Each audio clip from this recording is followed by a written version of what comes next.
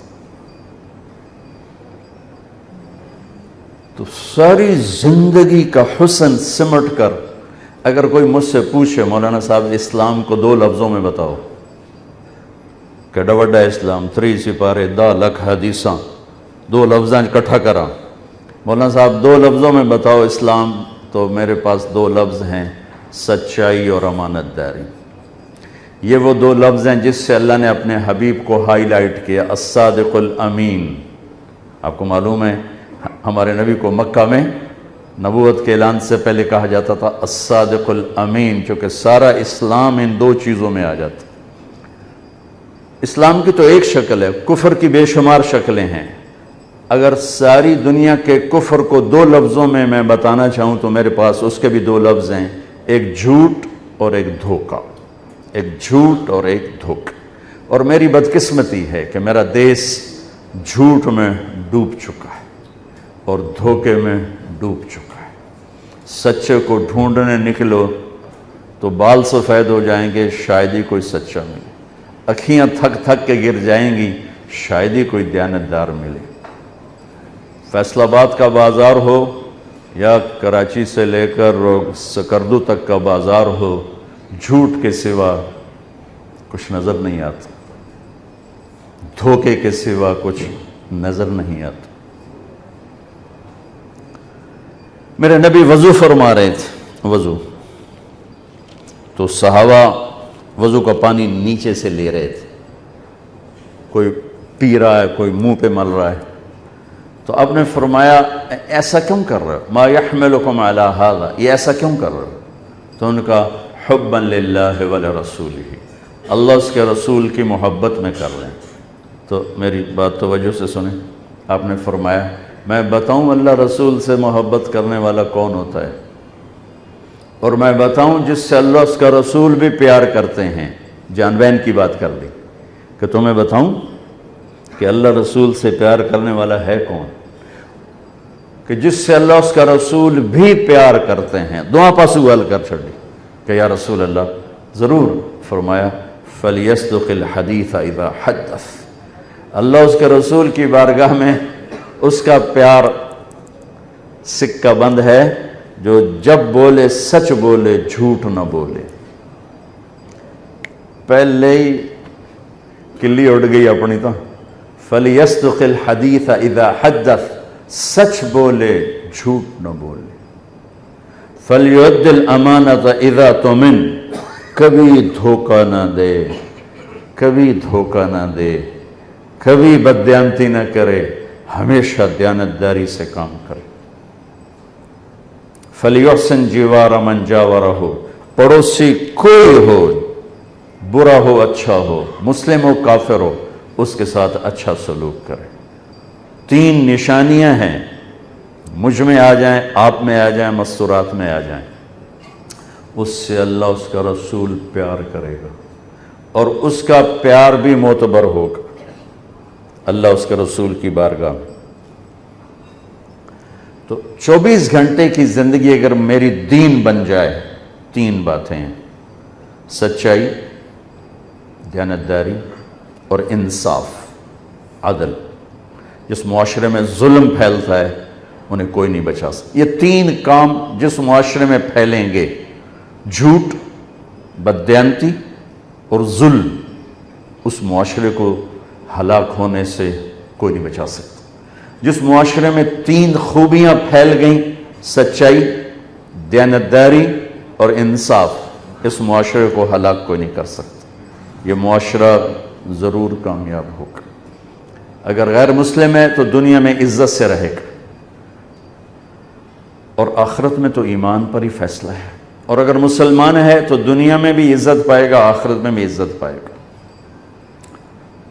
اور اگر جھوٹ ہو، ظلم ہو، بددیانتی ہو، تو یہ معاشرے میں، اس معاشرے میں رہنے والا مسلم ہو یا کافر ہو، وہ ذلیل ہو جائے گا، خوار ہو جائے گا، اس کے لیے عزت نہیں۔ تو میرے بھائیوں، اللہ تعالیٰ میرے دیس کو، مجھے سب سے پہلے ہمیں اپنی ذات سے تبدیلی کو شروع کرنا چاہیے کہ اللہ، میرے اور اللہ کے درمیان تھوڑا سا وقت اللہ نے مانگا ہے۔ 5 نمازوں کے لیے کتنا وقت چاہیے؟ جی پڑھی نہیں دائیں جی، کتنا وقت چاہیے؟ لیکن بندوں کے ساتھ معاملے کے لیے 24 گھنٹے کا وقت چاہیے۔ ہمیشہ سچ بولو، ہمیشہ دیانتداری کا معاملہ کرو، ہمیشہ انصاف کا دامن ہاتھ سے نہ چھوڑو، چاہے خوشی میں ہو، چاہے غصے میں ہو، چاہے ناراضگی میں ہو، چاہے کسی سے رنجش ہے، نہ سچائی کا دامن چھوٹے، نہ دیانتداری کا دامن چھوٹے، نہ انصاف کا دامن چھوٹے۔